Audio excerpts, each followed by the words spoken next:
Hi guys, today I'm going to talk to you about how to turn your passion into a YouTube success story. And stay till the end because I'm going to give you a bonus tip once you see all that I have to share with you today. So stage number one, I'm going to break it into two stages. Stage number one is what I'm in right now and I'm demonstrating through my 111-day challenge. Today I believe is day 9 of my 111-day challenge. You can watch my other videos to get a sense of how I'm making the videos. You're going to notice that I'm not doing any edits or very minimal, and getting straight to the point, answering whatever I promise in the title as soon as I can, and very clearly and concisely, and then moving on to my next video. Because if you're going to make 111 videos and make a video every day and do it consecutively for 111 days, it can be very challenging and time consuming. You want to make the process as efficient as possible. So here we go. This is how we do stage number one. First thing to do is make a list of all the subjects you're passionate about and add to the list all the things you are good at or things that you're learning about. A good idea is to benchmark a couple of great YouTube channels that you love following. It could be like 3 to 5 channels that you really enjoy watching, so that you can learn from them. Third thing is, instead of ChatGPT, use answerthepublic.com or vidIQ to help come up with winning topics or titles to talk about for each one of your videos. You can use the free version to get up to 3 killer ideas from each one every day. So you don't necessarily need to pay for these, especially in the beginning, but they are very, very helpful because the strategy that I'm pursuing is called ranking on YouTube, which means that because YouTube is a search engine just like Google, and YouTube in fact is the second most searched engine in the world after Google, you have people that are specifically asking for things. For example, how to drill a hole in a wall. Simple things, specific things that people are asking for every day. So using answerthepublic.com or vidIQ, you can basically hack the system by finding out what are the topics that people are searching for the most, and this will help you to rank your videos. So even if your videos don't have the highest production quality, because your content is good, it's something that's in demand, maybe not the first day, maybe not the first week or first month, but eventually your videos will start to get a lot of views and start to rank on YouTube if you do it right. Okay, but listen to the other points because it's important that you get this right. So point number 5, if you're going to, you don't need a script. You can just work off of bullet points as I am doing right now. I just made bullet points of things that I want to talk about, things that I want to hit. You can do that, or you can use a script. If you're going to be using a script, then my suggestion is you use a teleprompter. What a teleprompter will do is it will help you to maintain eye contact with the audience by way of the camera lens, and you don't disengage by looking away or looking at your notes. You get to keep eye contact and at the same time be able to read the script so that you focus on delivering your message effectively without having to think too much or look away.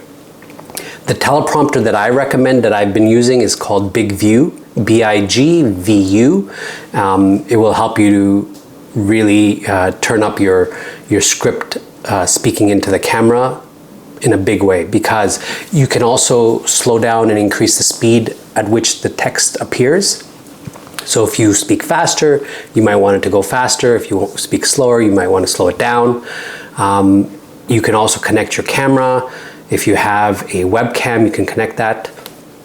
One point that I will make at this stage is that don't look for perfection. Don't compare yourself overly to YouTubers that have been doing this for a decade or more, because they have experience, they have knowledge that you and I may not have, and it will only come with time and with you repeating and doing repetitions. So get your reps in, just start. That's the most important thing.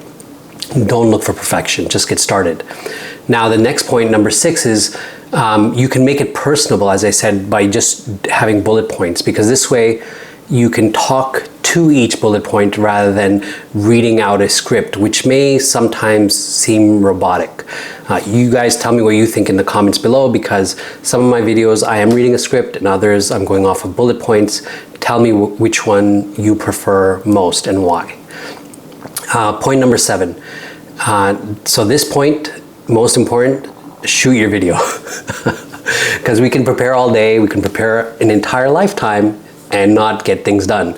But remember, the objective here is to get it out there. And I know it can be scary, but just hit record. Okay, don't judge yourself, don't overthink, just do it. And what can help is having what I didn't want to give this away right now because it's a pro tip, but accountability. That's the pro tip. Have accountability and a community. And I'll go into why that's important at the end. So the next point is number 9. While the video is uploading, make a thumbnail using a software such as Canva. Canva is what I use, and it's very, very useful because they have already a bunch of templates ready to go. Different colors, different text, font sizes, just like awesome inspiration for you to make a thumbnail for your video. And while it's uploading, it's a great time to make the thumbnail because it may take time to upload, especially if you're doing it in 4K. You want to maximize your time. And when it comes to thumbnails, a couple of things are very important. Excuse me, I think I have allergies. So one of the things that's really important is you do what's called a shrink test. You shrink your thumbnail down and see if you can still see your facial expression in the image that you've chosen for, let's say you put your face on it, and that you can read the main text in there. If you cannot, then your thumbnail has failed the shrink test. The opposite is true. Make sure that when you shrink it down, that you can see the facial expression on your face clearly and the text pops and you can read it. Why is this important? Because most people are watching these videos on their phones, not on large computer screens or television. Most people are watching on their mobile phones, and they need to be able to make a quick decision whether or not to click on your video versus someone else's.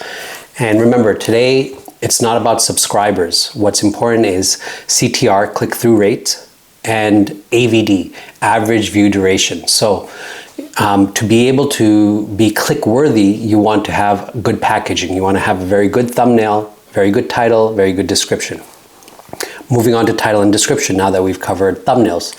For the title and description, I use ChatGPT. You could also use vidIQ. vidIQ, I would say, is more tailored towards us YouTubers, and I highly recommend it. They will help you come up with the title, as I mentioned earlier, but also the description. In the description, you want to mention the title first and deliver on your promise, right? So with the YouTube algorithm, they are looking for, it's hard to know exactly what they're looking for because nobody really knows except for YouTube themselves, I guess.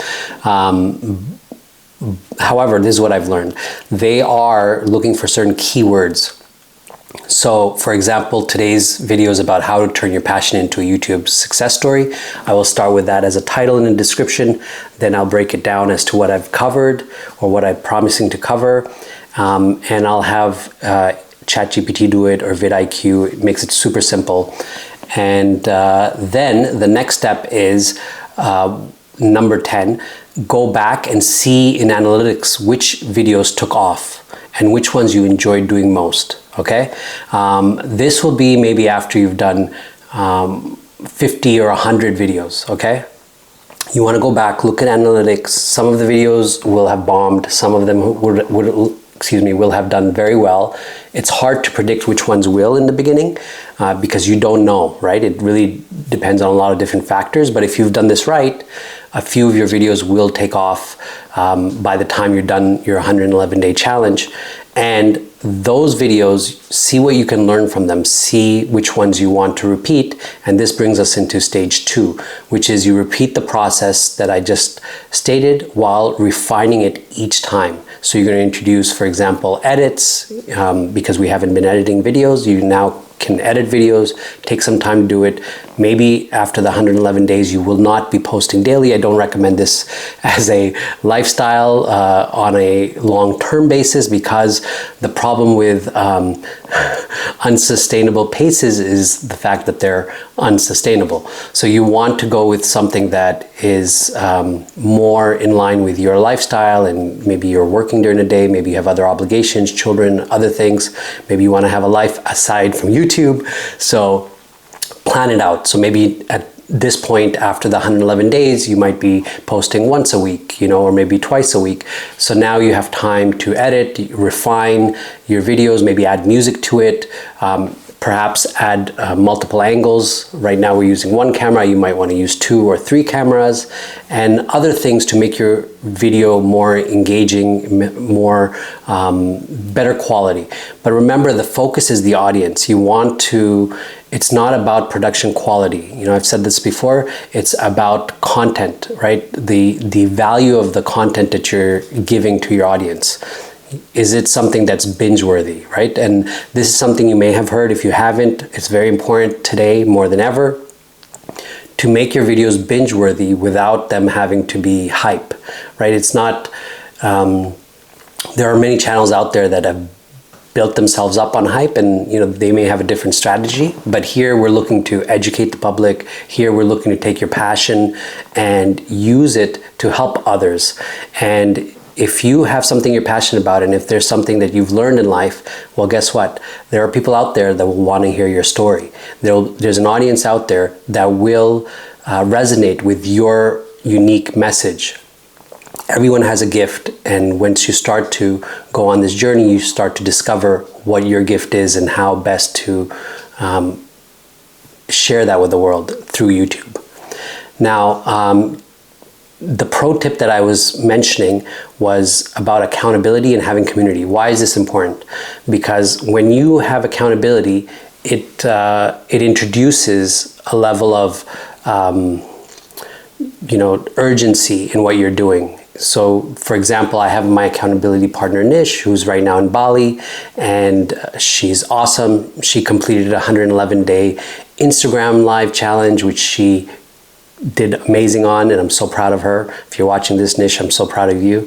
And after that 111-day challenge was complete, we did a live together, we celebrated, and I gave her another challenge, which is this 111-day YouTube challenge, which she accepted, and also gave me the challenge back, which I'm so grateful for, because it has literally changed my life. Because if it wasn't for her, I probably would not be making this video right here. So please thank Nish. Thank you, Nish. So here we are. Have accountability. And if you don't have an accountability partner, I'm happy to join you on our WhatsApp group, and we can add you in. It doesn't matter if we're day 10 or we're ahead of you. It's actually better because you can learn from our mistakes. Just join. So you can comment below, or you can send me an email. Let me know you want to join our accountability group. We are about 3 people and growing very fast in terms of the people that have taken on the challenge and are making daily YouTube videos. So this is a great opportunity for you to really put your excuses aside and put some fire under your seat and really make stuff happen here. Because without accountability, I know myself, I probably would not be making daily videos. I probably would take it easy, and excuses would set in, and before you know it, days have gone by and I haven't done what I wanted to do. So accountability is a great hack for success. I've used it in my real estate career and business. Even when I was coaching clients, I helped them set up accountability. In real estate, I remember I had set up extreme accountability. When I first started out, without going into details too much, I had given my accountability partner 5 checks of $1,000 each, and I said that I will be coming into the office every weekday for the next 6 months. If I miss a single day without giving you at least 24-hour notice, you have the right to cash a check. So guess how many checks she cashed in that 6-month period? 1. That was 1 check too too many. But the upside is, in that first year, when the average real estate agent, according to the National Association of Realtors, was getting 3 sales a year, I had 21 listings my first year in real estate. So for me, accountability helped me the most. Aside from that, coaching did. But this you can see as coaching, right? I'm being coached by all the hours and hours of videos I'm watching of the beautiful YouTubers that are ahead of me. And here you are being coached by me. So you will have accountability, you'll have coaching, and with that you have a community. Why is that important? Because it can be a very lonely journey, right? Because you're talking to the camera. Every day you're talking to the camera and you're hoping someone will care or someone will listen, right? And as I said in other videos, nobody cares. And that's actually good news, because you can make mistakes and you don't have to be hard on yourself. So go ahead and click record, make your first video, post it, don't think about it. Probably no one will watch it. Maybe you'll get a view or two, and that's perfect, because you're just practicing. Get your 111 days in, get your reps in, and then see who you become through the process. So if you found any of these tips helpful, or if you have questions, please leave a comment below and I will respond to you. I know that you guys have been leaving comments and you've been messaging me privately as well. I really appreciate that, because it's your comments, your engagement and your feedback that's really driving these videos and my passion for this. So thank you for watching, thank you for your feedback, and have a great day. I will see you again tomorrow, hopefully. Bye.